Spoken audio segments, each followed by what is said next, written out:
Oui, puis face à notre métier aussi. Ah ben moi aussi. On a un métier. On a un métier qui aide pas, madame. Donc, vous êtes des petites filles. Quand tu as voulu, justement, favoriser l'autonomie, elles n'ont pas traversé les étapes en même temps. Les jumelles, elles ne sont pas synchronisées quand même. Je peux vous dire que j'ai senti dernièrement, cet été, si on a 2 petites minutes là, pour que j'explique ça, elles ont toutes les deux fait partie d'une émission de télévision. Ouais. Il y en a une qui est allée parce qu'il y avait besoin de jumelles. Elle avait son année en médecine, ça ne l'intéressait pas. Mais elle s'est dit, je peux toucher à ça, ça va être une extraordinaire expérience. Elles aiment la vie, les filles.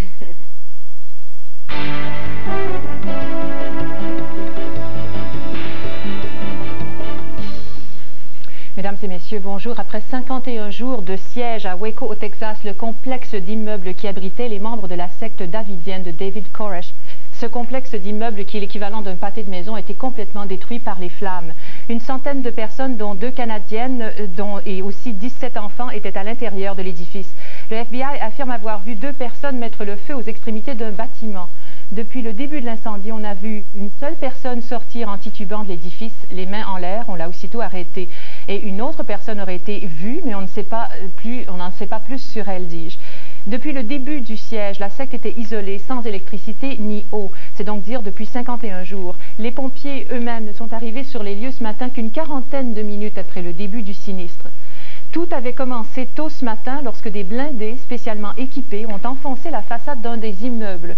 Les agents ont alors été accueillis par un feu nourri de tirs d'armes automatiques. Et selon le FBI, ils n'ont pas riposté. Et puis vers l'heure du midi, les forces de FBI ont commencé à répandre du gaz lacrymogène à l'intérieur, disant qu'ils le feraient tant et aussi longtemps que les membres de la secte ne se rendraient pas. Il y a eu un peu plus d'1 heure maintenant, les flammes ont éclaté, se sont étendues, comme vous l'avez vu, à une vitesse incroyable. Des vents ensuite nourrissaient ces flammes, un vent stable d'environ 15 000 à l'heure avec des rafales. Il y a eu aussi plusieurs explosions dont on ignore la cause pour le moment, mais les policiers disent que le gaz qui servait au gaz lacrymogène donc ne pouvait pas déclencher une telle explosion. Ce n'était pas des gaz de système d'allumage pyrotechnique. Pour en savoir davantage et commenter les sources que nous avons mutuellement autant à Montréal qu'à Washington, nous joignons notre correspondant Jean-Michel Leprince. Jean-Michel, qu'est-ce qu'on apprend du côté de Washington?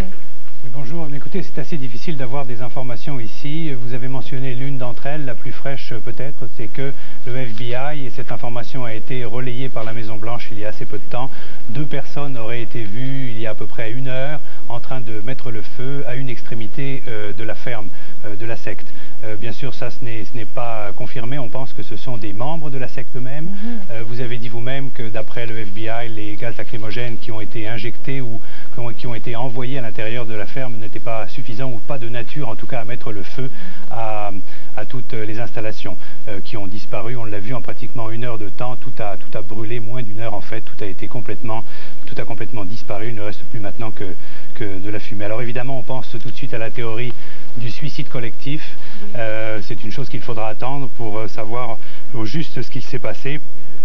Toutes les caméras, comme on peut le voir, sont situées en ce moment à peu près 2 km de la scène. C'est très très difficile de savoir au juste ce qui se passe, ce qui s'est passé à l'intérieur. On apprend par une source présentement qu'il y aurait peut-être une vingtaine de personnes qui auraient réussi à échapper au brasier, à échapper à temps aux flammes. Il semble que le président Bill Clinton était au courant de cette opération, de cette charge qui a été faite au 51e jour du siège ce matin.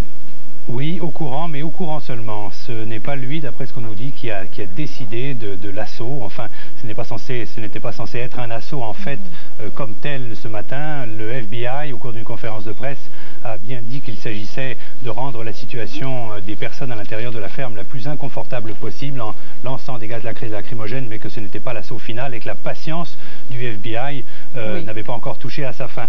Donc le président Clinton était au courant. Oui, a été averti tôt ce matin de la nouvelle stratégie qui avait été décidée par le FBI. Et en fait, la décision a été prise conjointement par le FBI et par le procureur général des États-Unis. Je vous remercie, Jean-Michel. C'est tout le temps que nous avons pour l'instant pour vous rappeler donc que les édifices au complet à Waco, Texas, ont été rasés par les flammes à la suite d'une charge de la police contre les membres de la secte davidienne. Nous en saurons plus tard cet après-midi. Nous retournons à la programmation.